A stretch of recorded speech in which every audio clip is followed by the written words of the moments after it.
Бауырлар, жақында ғана осы Ақтөбе жағдайын бәріміз жағамыз сататын жағдай болды. Елбасымызға Алла қуат берсін, астын сызықтырып айтып кетті. Бұл дәстүрлі исламда емес, жүрген жолда насихаттап жүрген салафизм деді. Міне осы салафизмге құрметті бойжеткен қарындастарым айтарым, ағалық ретінде өзімізге айтарымыз, қыздарыңызды салафи жігіттерге бермеңіздер. Себебі неге? Оларға үйлену де оңай, талақ бере салу да оңай. Қыз баланың өмірін бұзу оларға жеңіл есептейді.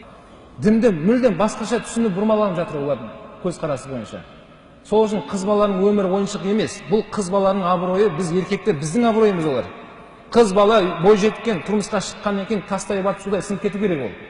Бірақ ол 1-2 жылдан кейін 2 баласымен кеп тұрмау керек екен.